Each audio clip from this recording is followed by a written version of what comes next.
Transformer को बहुत ही आसान भाषा में देख रहे हैं। हमने पिछले लेक्चर में आपको लेक्चर नंबर 1 में ट्रांसफार्मर के जो कंस्ट्रक्शनल फीचर्स है इसको बताया है। जो भी विद्यार्थी इन वीडियोस को नहीं देखे हैं पहले लेक्चर्स को, पहले इन लेक्चर्स को देखिए दोस्तों। इससे आपको एक कंसेप्ट क्लियरिटी मिलेगी, ताकि जो भी चीज़ है, जो भी चीज़ आपका जो कंस्ट्रक्शनल पॉइंट ऑफ व्यू से जो भी पार्ट्स हैं उसके हमने यहाँ पर जानकारी दी थी। मना कर क्या था, मना करा ठीक, बगा क्या ठीक। There are many parts attached with the transformer. ठीक, देयर आर मेनी पार्ट्स, बहुत सारे पार्ट्स है सर इसमें। इन पार्ट्स में सबसे पहले देखेंगे तो हमने क्या देखा था स्टार्टिंग में, 5 मिनट रिवीजन करते हैं। मैग्नेटिक फ्रेम और योग, ठीक। उसके बाद ट्रांसफार्मर ऑयल, ठीक। क्या देखे थे उसके बाद? Transformer oil, breather, explosive vents, core, primary winding, secondary winding, Buchholz relay, conservator tank, radiators, ये सब चीजों को मैंने कंस्ट्रक्शनल पॉइंट ऑफ व्यू से बताया है आपको पिछले लेक्चर्स में। 5 मिनट क्विक रिवीजन करेंगे हम लोग इन चीजों को। तो ये आपका एक ट्रांसफार्मर होता है जिसके मेन पार्ट्स इस तरीके से होते हैं। चलो यहां तक क्लियर होगी बात? क्लियर हो गई? बोल क्या भगा क्या उन लोग को, मैंने बोला जाने बोल, हाँ भगा दो, दूसरे क्लास में बोल।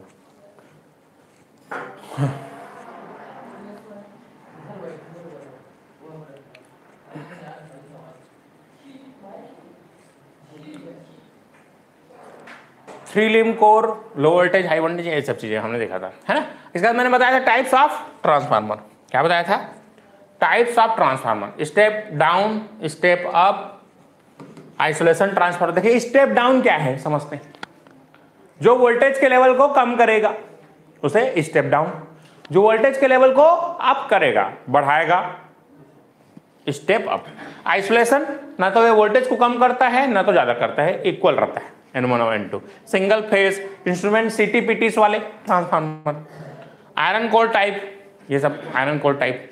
उसके बाद हमने पढ़ा था क्या? 3 phase transformer. 3 phase transformer main हमारा डिटेल में इन चीजों को पढ़ना है। 3 phase transformer, ferrite core, earthing type transformer, उसके बाद toroidal core, power transformer, current transformer, बहुत सारा चीज है सर। ये सब चीजों को हमको पूरा चीजों को डिटेल में पढ़ना था। ठीक है, वीडियो अच्छा लग रहा है जितने स्टूडेंट लाइक कर देंगे, अगर आप नए हैं चैनल को सब्सक्राइब करेंगे और अपने दोस्तों को शेयर कर देंगे दोस्तों, जिससे उन तक भी ये जानकारी पहुंच सके। चलिए इसके बाद मैंने बताया था आपको, चलिए जल्दी से वाइंडिंग्स के बारे में याद करो। वाइंडिंग्स के बारे में बताया था। वाइंडिंग या तो हम अगर जो याद रखिएगा वाइंडिंग्स, अब यहां पर याद रखना है आपको, पावर ट्रांसफार्मर की बात करेंगे। पावर ट्रांसफार्मर,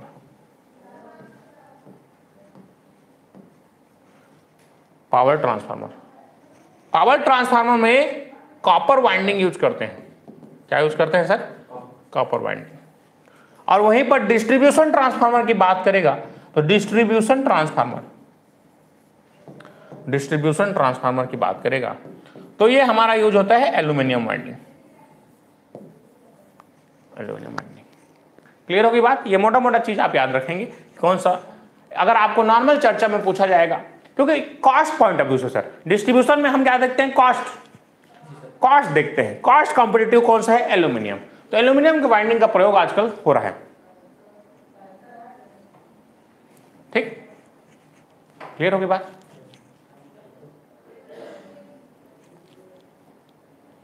नेक्स्ट है, आगे बढ़ते हैं। हाँ, दिख रहा है सबको? ये वाइंडिंग सर, ये ट्रांसफार्मर के वाइंडिंग्स यहां पर दिख रहा है आपको। ठीक है, तो ये जो दिख रहा है देखो ध्यान, ये दिख रही है।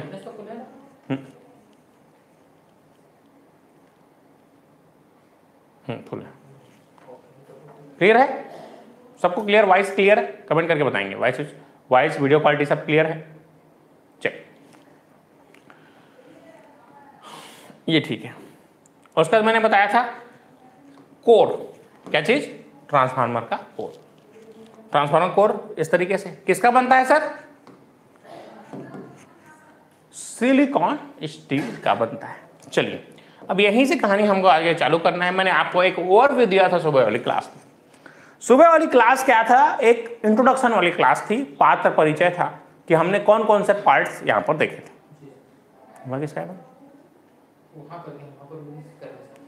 बोल क्या तो यहाँ से निकल जाओ करके, ठीक, यहाँ से जाओ, दूसरे कमरे में बैठ, दूसरे कमरे में बैठ।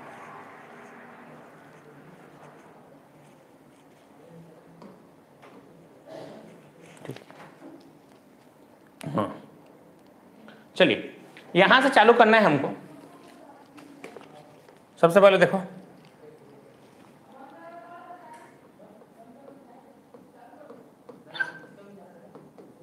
हिस्टेरेसिस। हिस्टेरेसिस चलिए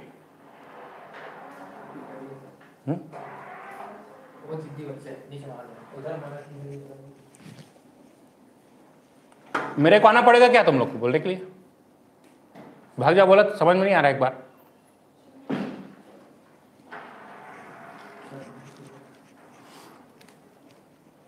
चलो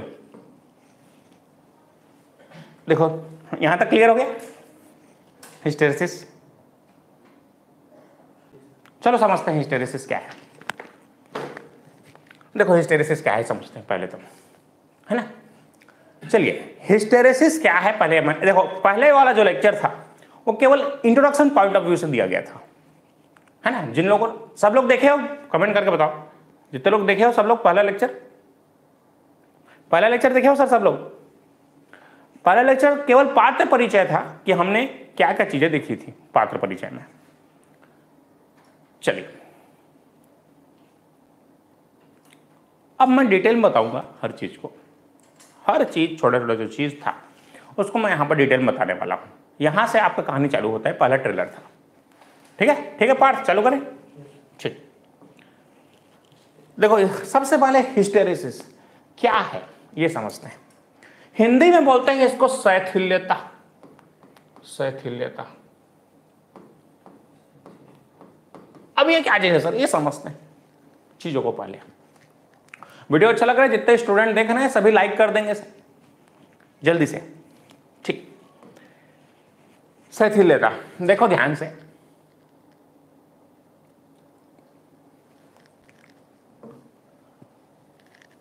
जैसे कि आप जानते हैं ट्रांसफार्मर में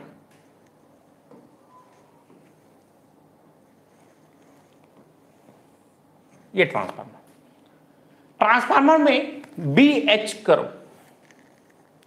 करो सुने हैं आप लोग सब लोग। B मैग्नेटिक फील्ड डेंसिटी और H मैग्नेटाइजिंग फोर्स। B को क्या बोलते हैं, मैग्नेटिक फ्लक्स डेंसिटी, और H को बोलते हैं मैग्नेटाइजिंग फोर्स। ध्यान से सुनिएगा, केवल सुनना है, अभी नोट नहीं करेंगे, पूरा नोट्स मैं भेज दूंगा। ध्यान से सुनिए सर चीजों को, क्या चीज है। अब मान लो ये कोई इलेक्ट्रोमैग्नेट है, क्या है सर, याद करो मैंने बताया था जब मैंने म्यूचुअल इंडक्शन और सेल्फ इंडक्शन की क्लास ली थी, याद करो, याद आ रहा है ना। इसीलिए बोला था इसी सर्किट में ये सब चीजें बेसिक चीजें हैं सर, ये सब ट्रांसफार्मर में काम आएगा इस तरीके से। अब करंट जा रहा है इसमें ऐसे करके, जैसे स्टार्टिंग में करंट जाएगा तो क्या होगा, देखो करंट जाएगा, जैसे करंट जाएगा तो यहां से क्या होगा, इस तरीके से करंट जाएगा।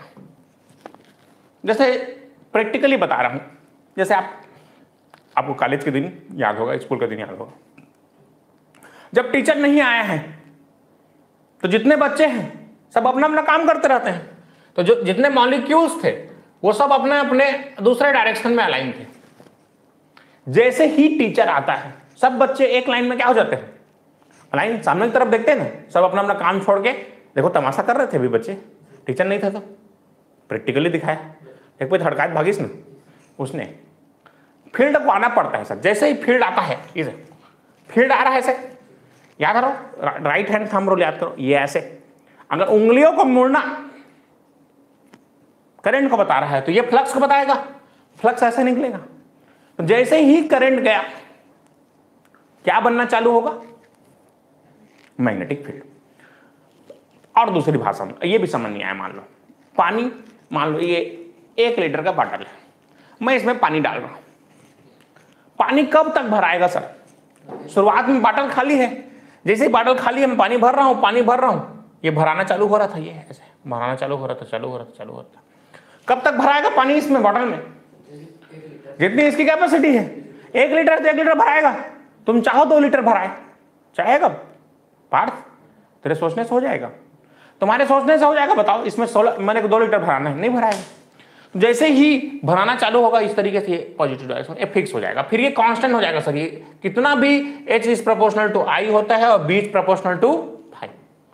कितना भी तुम करंट बढ़ा लो, तुम्हारा फ्लक्स बढ़ने वाला नहीं है, फ्लक्स बढ़ने वाला नहीं है। देखो सबके सब जितने विद्यार्थी थे सबके सब क्या हो गए? एक लाइन में अलाइन हो गए सर। जितने डायपोल्स थे मैग्नेट के वो सब क्या हो गए? एक लाइन में अलाइन हो गए।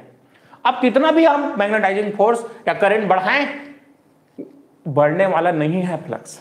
That is called saturation. अगर मेरा आइडियल, एक कई बार एग्जाम पूछा, देखो एग्जाम में कैसे कैसे क्वेश्चन पूछते हैं। एक आइडियल ट्रांसफार्मर बोलेगा, किसकी बात करेगा? आइडियल, एक आदर्श ट्रांसफार्मर है, आइडियल ट्रांसफार्मर है, आइडियल ट्रांसफार्मर है। अगर आइडियल ट्रांसफार्मर यहां की बात करते हैं, अगर आइडियल ट्रांसफार्मर की बात करते हैं तो जैसा मैग्नेटाइज हुआ, देखो हमारा करंट कैसे देते हैं? इस तरीके से देते हैं करंट कैसे देंगे? अल्टरनेटिंग करंट देंगे। तो पॉजिटिव हाफ साइकिल में देखो, ध्यान दो,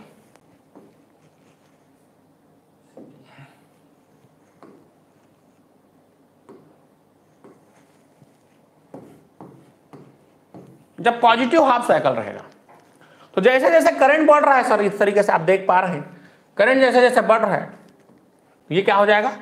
मैग्नेटाइज होना स्टार्ट करेगा। क्या करेगा? मैग्नेटाइज होना स्टार्ट होगा। आई बात समझ? कितने लोग को समझ में आई बात? अब उसके बाद जैसे जैसे यहां पर पहुंचेगा, पीक पे पहुंचेगा, पीक पे पहुंचेगा तो ये देखो आप पीक में पहुंचे तो इसे क्या हो गया? सैचुरेशन हो गया। अगर आइडियल ट्रांसफार्मर की बात करूंगा तो जैसे ही ये यहां पर पहुंचेगा, यहां पर जीरो से कम होना चालू होगा तो ये भी क्या होना चालू होगा? ये भी कम होना चालू होगा, कम होना चालू होगा। कहां तक पहुंचेगा? जीरो में पहुंचेगा। अब दूसरे डायरेक्शन में बढ़ेगा, जैसे दूसरे डायरेक्शन में बढ़ेगा, देखो ये पहले मैग्नेटाइज, फिर डीमैग्नेटाइज, फिर दूसरे डायरेक्शन में फिर ये मैग्नेटाइज होगा, फिर ठीक है, तो ये मैग्नेटाइज होगा, ये ऐसे करके बढ़ेगा आगे, ये इस तरीके से आगे बढ़ेगा। क्लियर होगा? कितने लोगों को समझ में आई बात? समझ में आई बात? तो ये मैग्नेटाइज और ये डीमैग्नेटाइज आया समझ? कितने लोग को बात आई समझ? तो मैग्नेटाइज होगा और डीमैग्नेटाइज होगा। तो ये आइडियल ट्रांसफार्मर मैग्नेटाइजेशन और डीमैग्नेटाइजेशन तुरंत होगा। तो आइडियल ट्रांसफार्मर का बीएच करो कैसे बनेगा? तो इस तरीके से बनेगा सर। एग्जाम में पूछा गया है कि एग्जाम में, ठीक? क्लियर होगी बात? चलिए मैं देखो फिर से बता रहा हूं।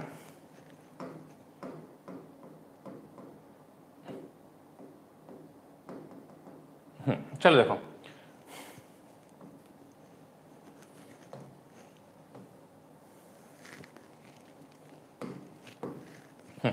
ये देखो जैसे जैसे मैंने करंट बढ़ाया, करंट जैसे जैसे बढ़ाया वैसे वैसे क्या बढ़ा? फ्लक्स बढ़ा। करंट जैसे जैसे मैंने बढ़ाया फ्लक्स बढ़ा सर। फ्लक्स के बढ़ने से, करंट बढ़ने से फ्लक्स बढ़ा, तो इस तरीके से मैग्नेटाइज होना चालू हुआ। अब इसके विपरीत दिशा में चीजों को बढ़ाएंगे, इसके विपरीत दिशा में चीजों को बढ़ाएंगे तो ये डीमैग्नेटाइज होगा। तो मैग्नेटाइजेशन और डीमैग्नेटाइजेशन इंस्टेंटेनियसली होगा, उसी टाइम पे होगा। That is ideal transformer. जैसे प्रैक्टिकली समझा रहा हूं मैं, तुमको ट्रांसफार्मर समझाया आज सुबह क्लास में, तुमको क्लास में ही समझ में आ गया, तुम आदर्श विद्यार्थी हो, तुमको दोबारा पढ़ने की जरूरत नहीं पड़ी जीवन में। अब आया समझ? जितने लोग समझ नहीं आ रहे थे, आइडियल मतलब आदर्श विद्यार्थी कौन होता है? क्लास में समझ गया, उसको दोबारा पढ़ने की जरूरत नहीं पड़ेगी सर। ठीक, जितने लोग देख रहे हैं वीडियो को लाइक कर देंगे सर, ठीक है? ये लाइक और सब्सक्राइबर जैसे बढ़ते हैं हमको थोड़ा सा मोटिवेशन मिलता है, इससे कि हमारा जो काम है उसको लोग पसंद कर रहे हैं, इससे मोटिवेशन मिलता है सर एक प्रकार का। तो जितने स्टूडेंट देख रहे हैं वीडियो को अच्छे से लाइक कर देंगे और अपने दोस्तों को शेयर कर देंगे। दोस्तों यहाँ पर जितने भी चीजें हैं पूरा डिटेल में पढ़ा रहा हूँ। देखो आइडियल ट्रांसफार्मर का BH करो पूछेगा तो ये टिक करके आओगे वाला, ठीक। ये भी लीनियर होता है यहां तक, है ना, लीनियर, ठीक, लीनियर दिया रहेगा ऐसा करके। एक आइडियल ट्रांसफार्मर पूरा का पूरा लीनियर रहेगा, सैचुरेशन नाम की चीज नहीं होगी सर इसमें। मैग्नेटाइजेशन और डीमैग्नेटाइजेशन इंस्टेंटेनियसली होगा। क्लियर होगी बात, इतनी सी सीधी रेखा बनेगी, क्लियर हो गया सबको। तो मैग्नेटाइज, इधर मैग्नेटाइज हो रहा है तो यहां से यहां मैग्नेटाइज होगा, यहां से यहां तक क्या हुआ मैग्नेटाइज, फिर डीमैग्नेटाइज हो गया, फिर दूसरे डायरेक्शन में मैग्नेटाइज हुआ, फिर डीमैग्नेटाइज हुआ। ये आदर्श की बात करते हैं। चलिए अब मैं बात करूंगा प्रैक्टिकल ट्रांसफार्मर की। चलिए बहुत बढ़िया, धन्यवाद सभी को। चलिए अब यहां तक क्लियर कर लिया, अब आगे बढ़ते हैं। इसमें क्या होगा, अब वास्तविकता में आते हैं वापस। हाँ यार तुमको तो समझ में आया थे कि इतना कि थोड़ा पीछे रहते हो, हाँ कि आगे रहते हो। हमेशा क्या होगा, बच्चे पीछे रहेंगे सर, लेग करेंगे समय से। तुमको कुछ चीजों को मैं देखता हूँ ग्रुप में आता है, पुराना डाउट्स आते हैं, हम उसमें लटके हुए हैं, तो हमेशा कुछ चीजें पीछे चलती रहती हैं। उसी को बोलते हैं शैथिल्य, उसी को क्या बोलते हैं, हिस्टेरेसिस। जो मैग्नेटाइजेशन है और डीमैग्नेटाइजेशन है वो इंस्टेंटेनियसली नहीं हो पाता। देखो कैसे, अब इसके ग्राफ की बात करेंगे। अब देखो यहां पर ये जो मैग्नेटाइजेशन था और डीमैग्नेटाइजेशन, फिर से एक ग्राफ खींचेंगे। आइडियल ट्रांसफार्मर की बात किया मैंने, क्लियर होगी बात, देखो ध्यान दो। आइडियल ट्रांसफार्मर की बात करेंगे, आइडियल ट्रांसफार्मर की बात करते हैं हम, हो तो हो गया। कितने लोग को समझ में आई बात, आइडियल ट्रांसफार्मर सबको समझ में आ गया भाई आइडियल ट्रांसफार्मर क्या है, उसका कोर कैसा रहा है। आइडियल ट्रांसफार्मर का इस तरीके से रहेगा, ना उसमें सैचुरेशन होगा ना कुछ नहीं, पानी भरत रही, एक बॉटल भरात रही जीवन भर। ऐसा हम सोच सकते हैं, ऐसा होगा क्या सर, नहीं होगा। अब देख पानी भर डाले फिर पिहात खाली हुई तो हमेशा पानी कम होगा कि ज्यादा होगा, कम होगा सर।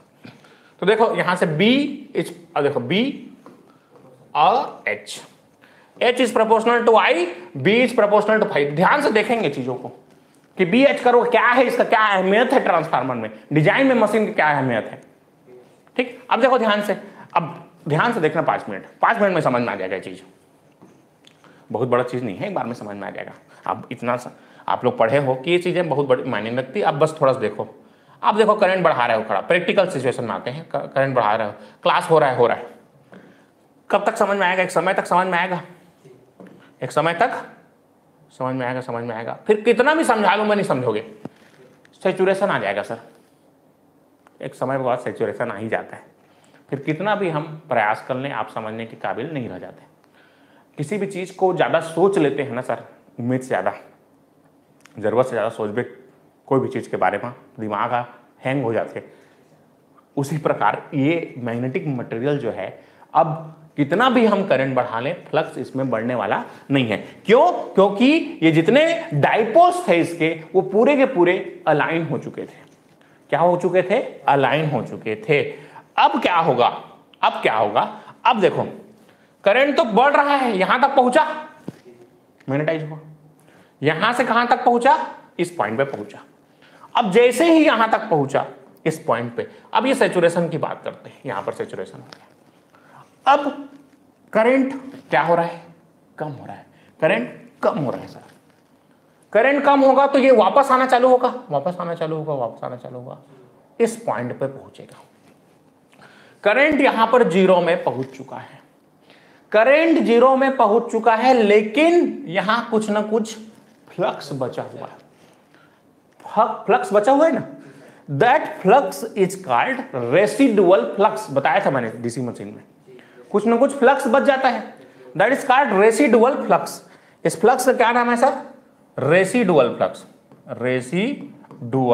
फ्लक्स। हिंदी में काकी थाने ला अवशेष तय बता। चलो अब एक और प्रैक्टिकल सिचुएशन दे रहा हूं। ये तो घर के पानी की टंकी है, सबके घर में पानी टंकी, इमेजिन करना सर। अब एक तो नल लगे है, ऐसे करके नल लगे है तो घर में पानी आते, बाथरूम में पानी आते। अब पानी कब तक, पानी भर दिया पूरा, टंकी को मैंने भर दिया, टंकी को पूरा भर दिया। अब टंकी खाली हो रहा है सर, खाली हो रहा है। कहां तक खाली होगा, कुछ ना कुछ टंकी में पानी बचता है कि नहीं जी, देखे टंकी ला पानी तलीम बचे थे एक बित्ता, और नीचे में नहीं लगा कर रखें पाइप ला, एकदम नीचे में नहीं टाइट करते हैं, कुछ ऊपर यहाँ तक ये वाला हिस्सा बचा ही रहता है पानी, इसी को ऑसेस बोलते हैं। तो पानी आना बंद हो गया बोलते हैं, थोड़ा सा जाके देखेंगे टंकी चढ़ के अब तक पानी बच रहे थे, यही पानी जो बचा है उसी को रेसिडुअल फ्लक्स बोलेंगे, इसी को बोलते हैं, हिंदी में बोलते हैं अवशेष। हिंदी में क्या है कर अवशेष है, कुछ बचा गया सर, कुछ ना कुछ फ्लक्स बच गया, कुछ ना कुछ पानी बच गया। तो चाय में थोकन आप में बच गया थे, तेली मन के नहीं बचे कुछ ना कुछ चाय बच जाता थोकन, तो जो चाय थोकन बची तो ये रेसिडुअल फ्लक्स है, ये प्रॉपर्टी है सर सबकी। जैसे तुम समझ, जैसे एक लेक्चर होगा तो तुम इस लेक्चर को समझने के लिए फिर से कॉपी खोलते हो, फिर से वीडियो देखते हो, क्योंकि तुम पीछे हो जाते हो। ये तो गुण है सर, एक आदमी का गुण है, हम हमेशा पीछे रहते हैं, है ना, थोड़ा सा। इतनी सी बात क्लियर हुई। That property is called retentivity. इसको क्या बोलते हैं? रिटेंटिविटी। इस प्रॉपर्टी को क्या बोलते हैं? रिटेंटिविटी बोलते हैं। जो कुछ मात्रा में फ्लक्स बच गया है, ये सभी का गुण होता है सर, कुछ ना कुछ बचा के रखना मन हमेशा, थोड़ी थोड़ी चीज बचा के रखना। ये कोई तो इसने कही तो इसने कर, हाँ ये कोई लड़ाई हुआ था कर करा, ठीक है, इसने कहता ना थोड़ा बचा के रखे था अगले बार बार, ठीक, मत बचा के रखे, करा तुरंत खत्म कर, ठीक। तो यहां तक बात, अब देखो, अब यहां तक बात आ गई। अब अगर दूसरे डायरेक्शन में करंट जैसे ही फैलेगा, करंट दूसरे डायरेक्शन में जैसे ही जाएगा सर, यहां से यहां जाएगा, यहां से यहां जाएगा, फिर ये मैग्नेटाइजेशन में चालू होगा, लेकिन इसको वापस लाने के लिए मैंने को विपरीत दिशा में बढ़ाना पड़ेगा। यहां पर फ्लक्स कितना हो गया? जीरो हो गया सर, फ्लक्स जीरो हो गया, लेकिन कुछ ना कुछ मात्रा में एच बच गया है, एच कुछ मात्रा में बच गया है, that is called corrosive force. क्या बोलते हैं इसको? Corrosive force. क्या बोलते हैं सर इसको? इस फोर्स का नाम है कोरोसिव फोर्स। कोरोसिव फोर्स, जहां पर फ्लक्स तो जीरो हो गया लेकिन करंट जीरो नहीं है, current is not equal to zero. अब क्या करेंगे? आगे बढ़ाने के लिए दूसरे डायरेक्शन में मेरे करंट बढ़ाना पड़ेगा, तो ये चीजें आगे बढ़ते रहेंगी ऐसे आगे। और इस प्रॉपर्टी का नाम होता है कोरोसिविटी। क्या होता है सर इस प्रॉपर्टी का नाम? कोरोसिविटी। इस तरीके से अभी फिर आगे बढ़ेगा, फिर यहां तक जाएगा, फिर ये सैचुरेशन पे हो जाएगा, फिर ये आगे चीज बढ़ेगा और ये इस तरीके से बढ़ेगा। काकर कस दिखा था यार, तोता फली आम कस दिखा थे कि नहीं सर? फिर तोता फली आम कस दिखा, देख ये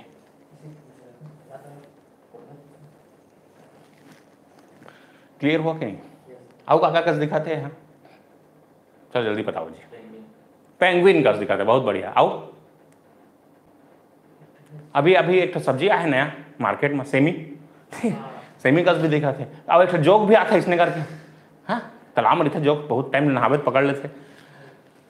आप देखो, ध्यान दो, इसका जो एरिया है सर, इसका जो एरिया है, इसी को हम, बहुत बढ़िया, क्लियर हो रहा है? क्लियर हो पा रहा है? इसी का जो एरिया है दैट गिव्स हिस्टेरेसिस लॉसेस।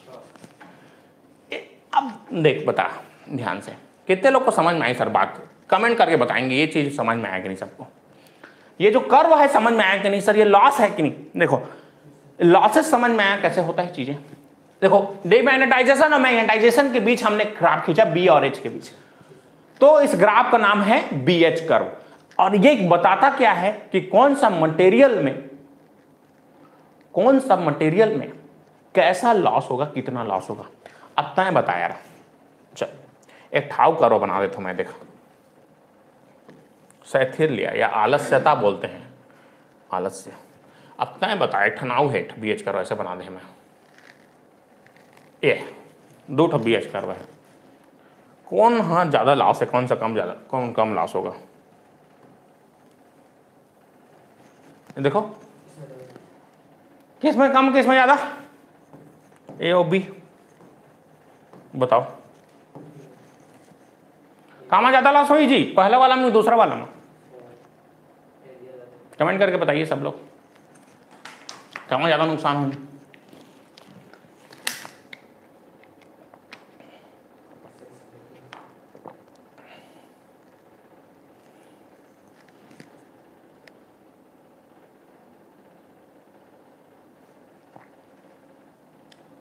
बहुत बढ़िया।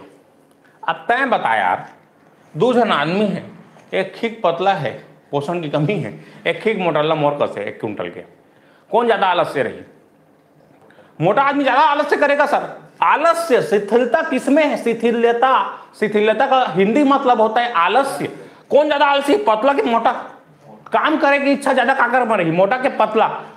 पतला आदमी काम नहीं करस, काम ला ठीक तो आधा कुंटल गैस। तो याद रखना है कुछ नहीं है सर, हम कभी समझ ही नहीं पाए कि बोलना क्या चाहता है बीएच का। कुछ नहीं है, जो मोटा आदमी जो है वो ज्यादा आलसी होता है। देखिए जितने मोटा हो जाते शरीर उतने काम करे की जो क्षमता है वो कम हो जाते हैं। जितना मोटा होगे वो एक प्रकार का बीमारी है सर मोटापा। तो पतला रहिए। जिस कर्व का देखो एक जन आउट ए एकदम निम्गा पतला है ठीक, निम्गा पतला एक जन हवा है ठीक, तोर कैसे और पतला, जिसका जितना पतला कम होगा, जितना एरिया कम होगा सर। नॉर्मल क्या है, तुम लोग लिटरेचर में समझते हो ना, ये चीज दिक्कत है। अपनी भाषा में समझिए सर, लिटरेचर अलग है, लिटरेचर में पढ़ाऊंगा समझ से बाहर होगा तुम लोग के ठीक है। मोटा आदमी पतला आदमी बात कर, मोटा आदमी ज्यादा आलसी, ज्यादा काम करे में तकलीफ हुई होला, दिन भर दिन और रात सोते रहते। देखे जितने शरीर बढ़ जाते उतने रहेंगे पर तकलीफ हो जाते कई झन। तो जैसे जैसे वजन बढ़ता है तो उसमें उसको चलने फिरने में कमी आती है। वही चीज है, पतला है, जितना पतला होगा उतना ही अच्छा मटेरियल है सर, उतना ही अच्छा मटेरियल है। तो that area gives hysteresis loss. ये एरिया जो है हिस्टेरेसिस लॉस को बताता है। तो किसी भी मटेरियल के जो हिस्टेरेसिस लॉस होता है वो KH hysteresis loss constant, B maximum का power X, F into V होता है। किसी भी जो ये लॉस, अब ये कहां से आया sir? That is empirical formula. इसको बोलते हैं इंपेरिकल फार्मूला, जिसका कोई डेरिवेशन नहीं होता सर। ये एक्सपेरिमेंट बेस पे हम डिराइव करते हैं, दैट इज इंपेरिकल फार्मूला। तो इंपेरिकल फार्मूला PH बराबर KH B maximum power X F into V। मतलब हिस्टेरेसिस लॉस प्रोपोर्शनल होता है फ्रीक्वेंसी के, हिस्टेरेसिस लॉस प्रोपोर्शनल होता है वोल्टेज के। Volume, that is called volume. Volume है सर, वोल्टेज नहीं है, वॉल्यूम। और BH is proportional to B maximum का power X, maximum flux density का पावर X होता है। तो हमने फिर एक्सपेरिमेंट करना चालू किया कि कौन सा ऐसा मटेरियल है, देखो फ्रीक्वेंसी बढ़ाने घटा नहीं सकता मैं, वॉल्यूम तो अपने हिसाब से रहेगा, जितना हेवी मटेरियल बनाओगे इतना हेवी ट्रांसफर बनाओगे उसके हिसाब से रहेगा। तो हम किसको कम ज्यादा कर सकते हैं? B और X। ये X का वैल्यू होता है 1.5 से लेकर 2.5 तक, 1.5 से लेकर 2.5 तक। तो हमने एक्सपेरिमेंट्स किए तो सबसे अच्छा जो मटेरियल निकल के आया एक्सपेरिमेंट कर करके वो that is called silicon steel.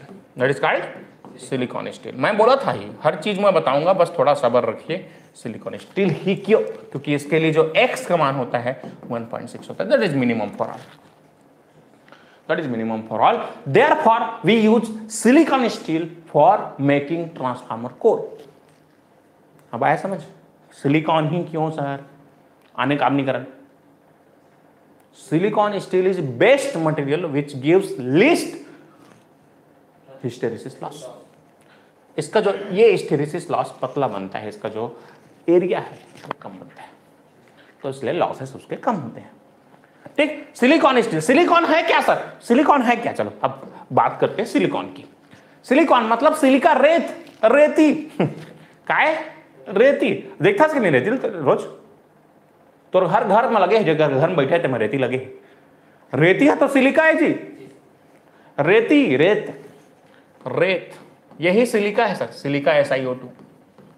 तुम लोग पढ़े हो केमिस्ट्री में, केमिस्ट्री पढ़े कि नहीं पढ़े? पार्थ याद है कुछ?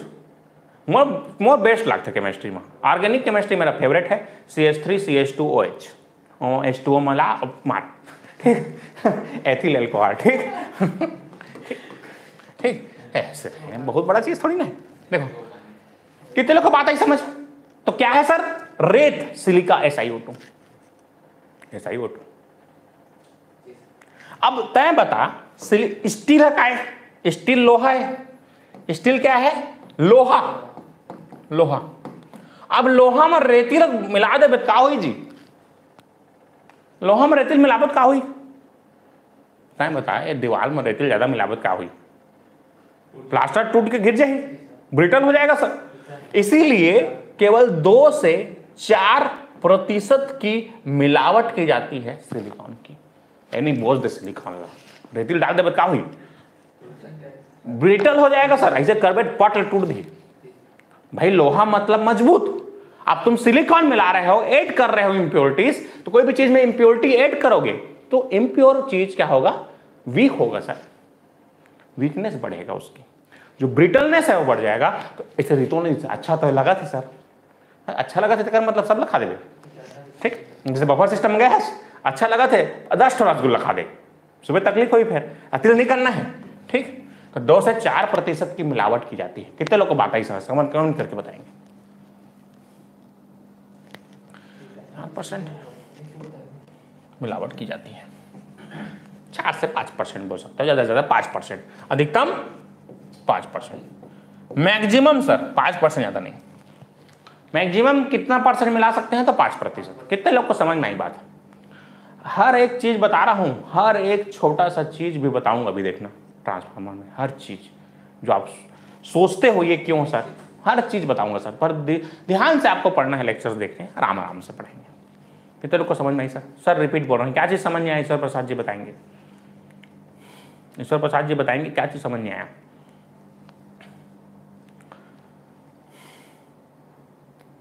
हाँ, स्टील में ऐड करते हैं सर। स्टील में जब मैन्युफैक्चरिंग प्रोसेस होता है, बहुत बढ़िया, क्लियर होगी बात? क्लियर होगी बात? समझ में आ गई? तो याद रखिएगा, सिलिकॉन स्टील ही क्यों? क्योंकि सिलिकॉन का जो X का वैल्यू होता है 1.6 होता है, that is least for all the materials, so we use silicon steel for making transformer core. बढ़िया, चलो इतनी सी बात क्लियर। अब इतनी सी अगर बात आपको क्लियर होगी तो मैं और डिटेल में घुस रहा हूं, देखिए ध्यान से। इतनी सी बात क्लियर हो गई, चलिए। X इज B का पावर X मतलब मैग्नेटाइजिंग, जो फ्लक्स डेंसिटी की बात हो रही है, जैसे देखो B का पावर X लिखा हुआ है, that is flux density of any material. जैसे एग्जांपल, किसी को समझ नहीं आया, चलो प्रैक्टिकली समझा रहा हूं, देखो किसी को समझ नहीं आया तो देखो, जैसे हमारे ऐप में या अभी आप 20-22 लोग आप अभी लाइव देख रहे हैं, और यहाँ क्लास में 2 लोग और बैठे हुए हैं ऑफलाइन क्लास में। आज ऑफलाइन में ज़्यादा लोग नहीं आए, तो ऑफलाइन क्लास में भी लोग बैठे हुए हैं। क्या 20 या 22, 25, 30 जितने भी लोग देख रहे हैं, सबकी बुद्धि की क्षमता सेम होगी क्या सर? वही चीज़ मैं आपको बताना चाह रहा हूँ। जितने लोग बैठे हैं, जितने लोग वॉच कर रहे हैं, सबकी बुद्धि की क्षमता, समझने की क्षमता सबकी अलग है। मैं सिखा सबके लिए रहा हूं, मैं फील्ड हूं, समझ लो, मैं एक प्रकार का फील्ड हूं। मैं सबको समान रूप से फील्ड, मैं तुमको भी करंट दिया उतना ही, तुमको भी उतना ही करंट दिया, जितने लोग देख रहे हैं सबको मैंने समान करंट दिया, लेकिन सबका जो नंबर आएगा पेपर में वो समान आएगा क्या? वो किस पे डिपेंड करेगा? पर्सन टू पर्सन वेरी करेगा कि नहीं सर, बताइए? That person to person variation, current same, हर चीज सेम, लेकिन लोगों की बुद्धि की क्षमता अलग होती है, समझने की क्षमता अलग होती है, लिखने की क्षमता अलग होती है, और उसको रिप्रोड्यूस करने की क्षमता अलग होती है। जैसे ही मैंने किसी मटेरियल को करंट दिया तो उसमें बनेगा फ्लक्स। तो फ्लक्स कितना बनेगा?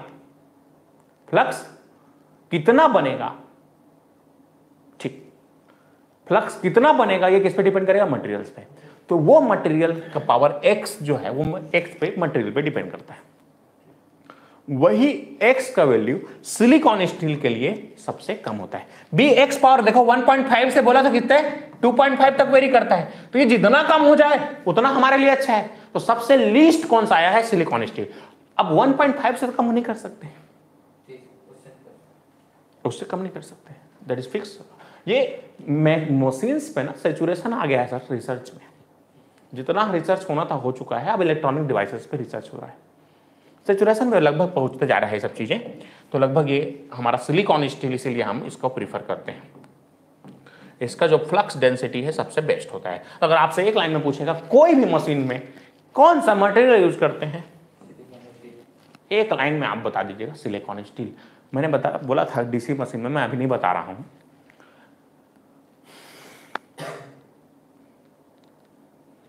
अब ये चीज एक्सपेरिमेंटल डाटा है, मैं इसलिए पहले ही आपको बता दिया था, ये एक्सपेरिमेंटल डाटा है। ये सब क्या है? एक्सपेरिमेंटल डाटा है, जो कि हमने एक्सपेरिमेंट कर करके डिसाइड किया है। ये इसके लिए अलग सा एक ब्रांच होता है मटेरियल साइंस करके, है ना, ये मटेरियल साइंस वाले पढ़ते हैं इन चीज को। ठीक, चलिए आगे बढ़ते हैं। इतनी सी बात क्लियर हुई। अब चलो जो फोकस करते हैं, जो एग्जाम में पूछा जाता है।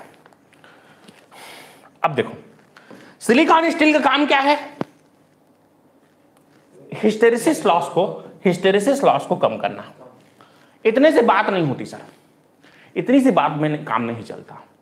इसके लिए हमको एडी करंट लॉस को भी कम करना पड़ता है। तो एडी करंट लॉस को कम करने के लिए हम सिंगल सॉलिड कोर का प्रयोग न करके थिन लेमिनेशंस का प्रयोग करते हैं। पतले पतले लेमिनेशन मैंने शुरुआत वाली क्लास में आपको दिखाई थी।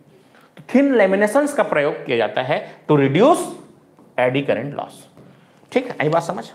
चलिए उसके बारे में जब एडी करंट वाले जब कहानी पढ़ाऊंगा तो उसमें और डिटेल में पढ़ाऊंगा, पहले इतनी सी बात करो। तो हिस्टेरिसिस लॉस, केवल हिस्टेरिसिस लॉस कम होता है किससे? सिलिकॉन स्टील में। ठीक, एडी करंट लॉस भी कम होता है। Eddy current loss is proportional to conductivity of the medium. अब कंडक्टिविटी कम हो रही है, रेट इंप्योरिटी सेट करोगे तो कंडक्टिविटी कम होगी, तो ये भी कम होता है, एडी करंट भी कम होता है। अब इसको और कम करने के लिए हम क्या करते हैं? थिन लेमिनेशंस बना देते हैं।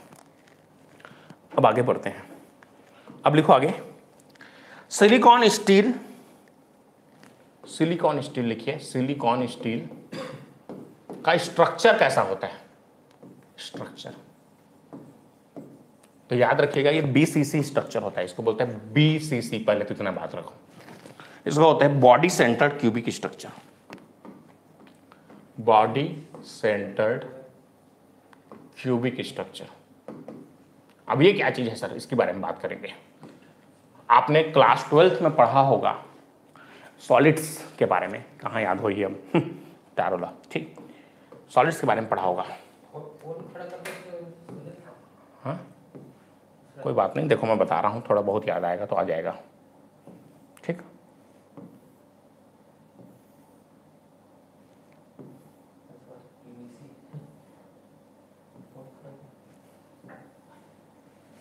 Body centred cubic structure. ठीक, क्यूबिक दिख रहा है? हाँ, तो इसमें बात करते हैं। तो ये जो इसका ये यहां पर बीसी बॉडी सेंटर्ड, ये जैसे इसके जो क्रिस्टलाइन स्ट्रक्चर है, इस तरीके से होता है। ठीक, इस तरीके से ये बॉडी के यहां पर भी चारों कोनों में रहता है और ये बॉडी के सेंटर में भी रहता है यहां पर, इसलिए इसका नाम है बीसीसी स्ट्रक्चर। एग्जाम में आपसे केवल ऑब्जेक्टिव पूछेगा तो याद रखिएगा, केवल पूछेगा what is the silicon structure, तो आपको डायरेक्ट टिक करना है बॉडी सेंटर्ड क्यूबिक स्ट्रक्चर। हर एक छोटा छोटा चीज, इससे बाहर कुछ पूछेगा नहीं सर। हर एक पॉइंट बता रहा हूं, नोट करते हुए चलेंगे। Silicon structure is body centred cubic structure. जो जो इंपॉर्टेंट पॉइंट्स है उसको नोट करते हुए चलेंगे। पीडीएफ भेज भी दूंगा ग्रुप में, जो जो इंपॉर्टेंट पॉइंट है आप साथ साथ नोट करके चलेंगे। चल, अब बहुत बढ़िया याद आया, एफसीसी, बीसीसी, हाँ ये सब चीज याद आ गया होगा। तो ये BCC, body centred cubic structure. चलिए अब लिख लिए, बना लिए फोटो। अब बात करेंगे, देखो सिलिकॉन स्टील से भी एक सुपीरियर स्टील होता है जिसको बोलते हैं CrGO, आपने सुना होगा। चलिए उसके बारे में बात करेंगे। अब CrGO क्या है? इसको बोलते हैं cold rolled grain orientation. Cold rolling grain orientation. अब ये क्या चीज है सर, इसके बारे में बात करेंगे। कोल्ड रोलिंग ग्रेन ओरिएंटेशन क्या चीज है? CrGO प्रोसेस क्या है? चलिए समझते हैं। इतनी सी बात सबको समझ में आ गई। अब समझेंगे CrGO स्टील क्या है। ये देखो, ये सिलिकॉन स्टील से भी सुपीरियर अगर आप मटेरियल की बात करेंगे तो होता है CrGO। क्या होता है sir? CRGO, cold rolled grain orientation process. अब इसमें क्या करते हैं, देखो जो भी मटेरियल्स होते हैं उसमें जो डाइपोल्स होते हैं, क्या होते हैं, डाइपोल्स, ये अपने हिसाब से इस तरीके से अरेंज रहते हैं, किसी भी मटेरियल की बात करेंगे। अब इसको क्या करते हैं, बहुत ज्यादा टेम्परेचर राइज कर देते हैं, बहुत ज्यादा टेम्परेचर बढ़ा के अचानक से टेम्परेचर को डाउन कर देते हैं। तो जितने भी जो देखो हीट बढ़ा दिए, हीट बढ़ाएंगे तो क्या होगा, इसके मॉलिक्यूल्स में क्या आएंगे, वाइब्रेशंस होगा, वाइब्रेशंस होगा। उस वाइब्रेशन के बाद उसको धीरे धीरे ठंडा करेंगे, क्या करेंगे, उसको धीरे धीरे टेम्परेचर को कम करेंगे। तो ये जो प्रोसेस होने से ये जो मॉलिक्यूल्स हैं वो एक लाइन में अलाइन हो जाते हैं, जिसके ग्रेन्स हैं, जो उसके मॉलिक्यूल्स हैं, एटम्स हैं, वो एक लाइन में अलाइन होने के जो प्रोसेस है इसको बोलते हैं CRGO प्रोसेस। क्या बोलते हैं उसको, CRGO प्रोसेस। ये बहुत कॉस्टली होता है सर, बहुत ज्यादा कॉस्टली होता है, इसलिए इसका प्रयोग केवल प्रिसीजन इक्विपमेंट्स बनाने में करते हैं। जैसे मान लो बहुत बड़ा पावर ट्रांसफार्मर बनाना है, जनरेशन ट्रांसफार्मर बनाना है, तो ऐसे जगह पर इसका प्रयोग करेंगे। बाकी जो डिस्ट्रीब्यूशन पर्पस में उसका प्रयोग ज्यादा नहीं करते, डिस्ट्रीब्यूशन में नहीं करते, क्योंकि अगर डिस्ट्रीब्यूशन में कर देंगे खर्चा बढ़ जाएगा sir, per unit cast of production बढ़ जाएगा, डिस्ट्रीब्यूशन का खर्चा बढ़ जाएगा। इसलिए इसका प्रयोग केवल कहां पर करेंगे, जहां पर बहुत ज्यादा प्रिसीजन की, ज्यादा इफिशियंसी की ज्यादा जरूरत पड़ेगी, जैसे जनरेटिंग ट्रांसफार्मर 24 घंटे चलेगा, तो ऐसे जगह पर हम प्रयोग करते हैं कोल्ड रोल्ड ग्रेन ओरिएंटेशन। तो आपसे पूछा जाएगा सबसे बेस्ट कौन है, अगर आपसे ऑप्शन में पूछा जाएगा, बहुत सारा ऑप्शन रहेगा जैसे अभी, तो सबसे बेस्ट कौन है, CRGO। It is a superior material sir, superior material, सबसे ज्यादा सुपर आदमी ये है, सुपीरियर मटेरियल। सबसे बेस्ट मटेरियल कौन सा पूछेगा तो आपसे बोलेंगे CRGO स्टील, CRGO स्टील।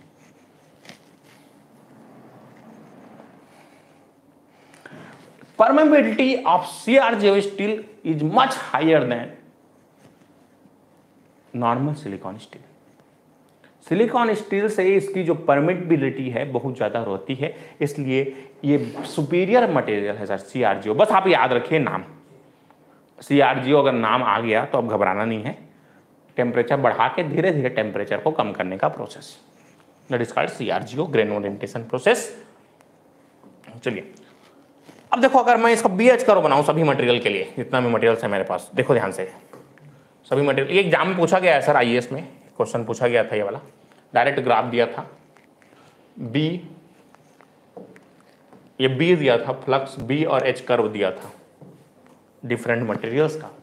अब आपसे पूछा था इसमें कौन किसका है, तो सबसे कम रहता है सर, सबसे कम रहता है ये हमारा सिलिकॉन स्टील। सबसे कम किसका रहेगा, cast steel, sorry cast steel, किसका रहता है, कास्ट स्टील। इसके बाद रहता है हमारा कास्ट आयरन, कास्ट आयरन का थोड़ा ज्यादा होता है, ये कास्ट आयरन, आयरन। इसके बाद होता है हमारा माइल्ड स्टील, ऐसे ऑप्शन में था माइल्ड स्टील। उसके बाद था सिलिकॉन स्टील, क्या था सर उसके बाद, सिलिकॉन स्टील, सिलिकॉन स्टील। सबसे बेस्ट कौन है बोलेगा तो CRGO, हाँ CRGO स्टील, CRGO स्टील। तो आप देख पा रहे हैं यहां पर दिए गए फ्लक्स डेंसिटी पर, दिए गए फ्लक्स, एक देखो एक करंट की बात करता हूं मैं यहां पर, इस करंट की बात करता हूं, इस दिए गए फील्ड करंट पे, इस दिए गए फील्ड करंट पे या करंट पे सबसे ज्यादा कौन सा दे रहा है सर, परमेबिलिटी किसका दे रहा है, फ्लक्स डेंसिटी सबसे ज्यादा किसका है, आप देख पा रहे हैं, सबसे ज्यादा B किसका है, देख रहे हो आप, B मैक्सिमम किसका है, CRGO का। तो देखो दिए गए फील्ड करंट पे जो हमारा ये कास्ट आयरन, सबसे कम कास्ट स्टील, फिर कास्ट आयरन, फिर माइल्ड स्टील, फिर सिलिकॉन स्टील और फिर CRGO स्टील। इसका मतलब क्या है, क्या बताना चाह रहे हैं ये करो, देखो 1 2 3 4 5 विद्यार्थी हैं क्लास में, 5 प्रकार के विद्यार्थी हैं मान लो, एक निम्गा जोजुआ, एक जन छोटे मंजिला जोजुआ, एक जन मंजिला, एक जन होशियार के है ना, बड़े मंजिला एक जन बड़े 5 जने अब एला थोकन पढ़ाबे ए सीआरजीओ स्टील वाला लेकर थोकन पढ़ाबे तो पूरा समझ जाते हैं। कई बच्चे होते हैं थोड़ा सा भी उसको हिंट कर दिए पूरा समझ जाता है सीआरजीओ स्टील। अब ये सिलिकॉन स्टील थोड़ा कम समझते कर ले, स्माइल्ड स्टील थोड़ा how come, A how come, A how come, सबसे कम कौन समझते कास्ट स्टील। अब ऐसा समझो चीजों को। आप क्लियर हुई सर? ये ग्राफ क्लियर हो नहीं, जल्दी बताओ। ये तो लोग देख पा रहे हैं क्लियर हुआ नहीं सर ये ग्राफ?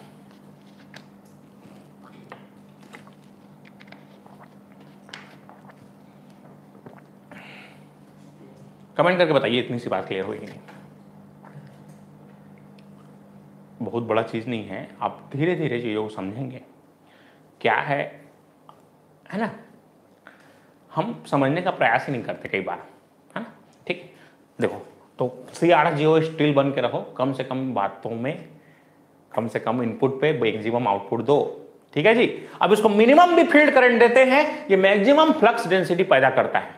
फ्लक्स डेंसिटी जितना ज्यादा फ्लक्स पैदा करेगा उतना हमारे लिए अच्छा है। ठीक है, लोग को बात आई समझ? ठीक, आ गया सबको समझ? चलिए, लेकिन इसका कॉस्ट, एक ही ड्रॉबैक है सर, इसका कॉस्ट ज्यादा होता है। क्या होता है ज्यादा? Cost is much higher. Cost India में सबसे पहले कॉस्ट पूछते हैं, कॉस्ट इज मच हायर, बहुत ही महंगा प्रोसेस है, इसलिए विदेशों में इसका प्रयोग करते हैं, हमारे देश में नहीं करते। हमारे यहाँ सबसे पहले पूछते हैं सस्ता है कि नहीं तेला बता। अच्छा टार सस्ता है कि नहीं तेला पहले बता के थे।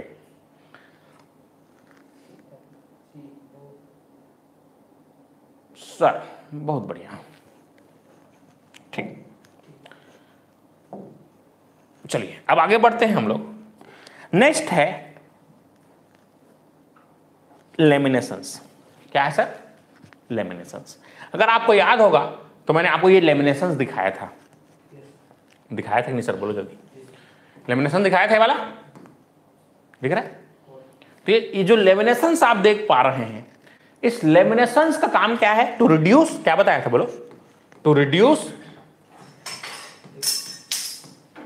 AD current formation, eddy current loss, eddy current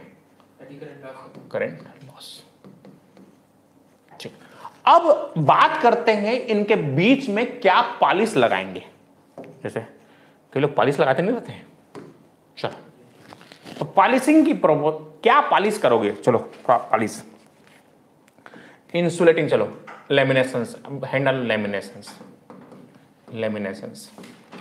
लेमिनेशंस की बात करते हैं सर हम लोग कि भाई लेमिनेशन में क्या चीज बीच में पॉलिशिंग करते हैं। ठीक, तो पॉलिशिंग करने के लिए हमारा होता है ऑक्साइड पेंट। ऑक्साइड पेंट ये मटेरियल है जिसके पॉलिशिंग हम करते हैं, या इसी को रेड ऑक्साइड भी बोला जाता है। क्या बोलते हैं इसको? Red oxide material. उसी तरीके से हम अगर बात करेंगे तो इनऑर्गेनिक पेंट्स का भी प्रयोग करते हैं। इनऑर्गेनिक पेंट्स, ये डायरेक्ट मटेरियल आपसे पूछा जाएगा कि भाई पॉलिशिंग किसका किसका करते हो बताओ, पॉलिशिंग किसका किसका करते हो बताओ। तो ये इनऑर्गेनिक पेंट्स।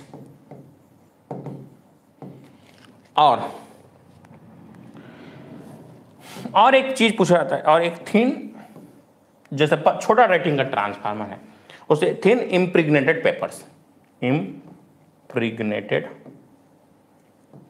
पेपर्स। ठीक, थिन इम्प्रिग्नेटेड पेपर्स नोट कर लो जल्दी से। इन सब मटेरियल्स का प्रयोग करते हैं हम लोग।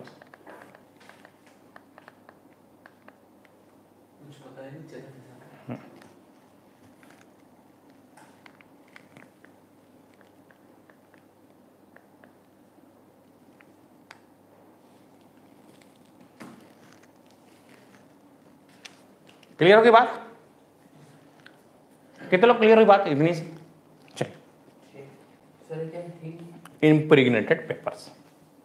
ठीक, चलो अब आप बात करो सर। देखो ये जो बीच में आपको देखो गैप्स दिख रहे हैं, देखो ध्यान दो, गैप दिख रहा है आपको? सब लोग को दिख रहा है गैप? ये दिख रहा है? तो इस गैप में हम पॉलिशिंग करते हैं, पॉलिश लगाते हैं हम। दो चीज है मान लो, ये एक पत्ता है, एक दूसरा पत्ता। ये देखो ये पतले पतले सीट्स बना के रखे हैं हम लोग। ये देखो ये पतला दिख रहा है, ये सीट, ये लेमिनेशन से पतला पतला। अब इसको बीच में क्या लगा देंगे, पॉलिश। पॉलिश मतलब एक इंसुलेशन की बात करते हैं। अब पॉलिश लगाने के बाद इसको चिपकाएंगे। क्या करेंगे सर, चिपकाएंगे। किससे चिपकाएंगे सर, हाइड्रोलिक प्रेस से। किससे चिपकाएंगे, हाइड्रोलिक प्रेस से चिपका देंगे। ठीक, इतनी सी बात क्लियर होगी।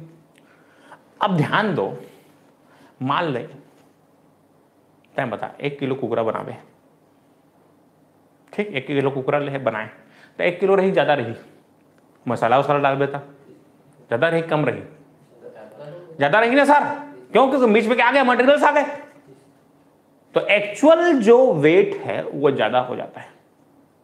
जैसे मान लो 1 किलो का था इतना बड़ा, अब उसको काट काट के बीच में पॉलिशिंग लगा दिए, तो बीच में पॉलिश आ गया, तो उसका मटेरियल का कॉस्ट बढ़ गया ना, मटेरियल बढ़ा तो मटेरियल बढ़ा,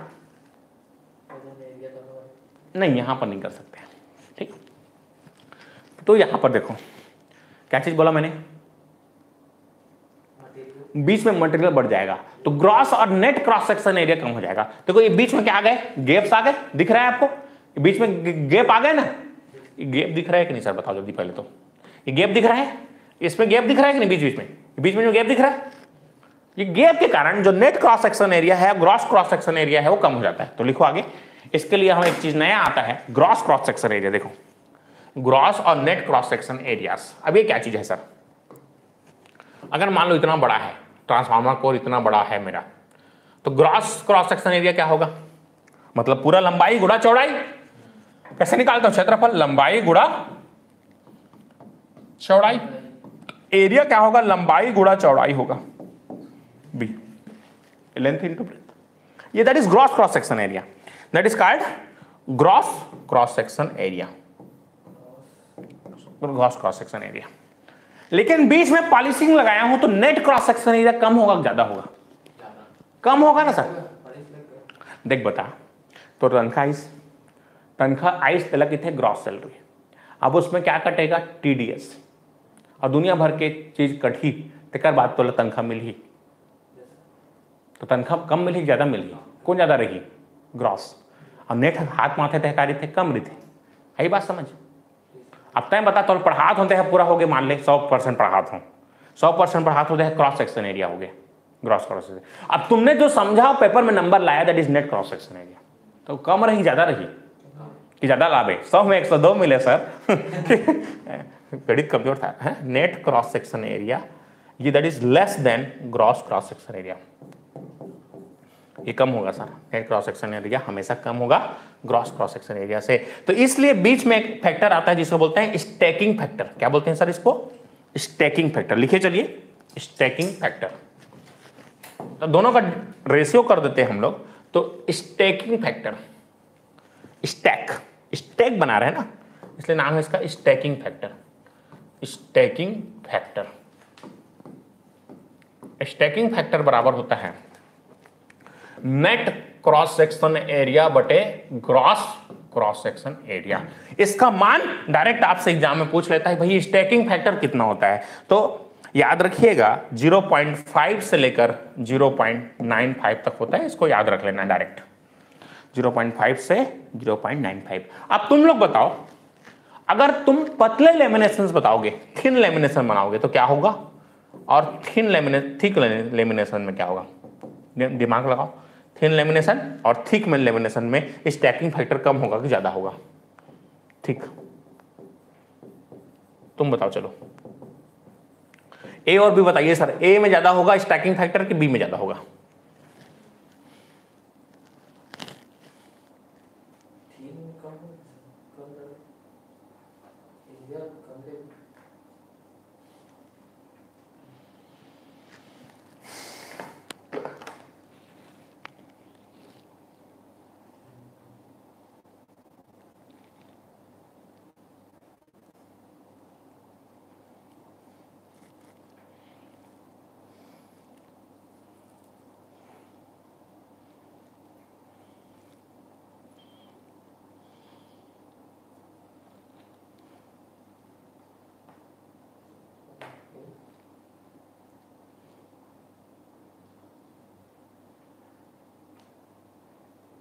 बताओ।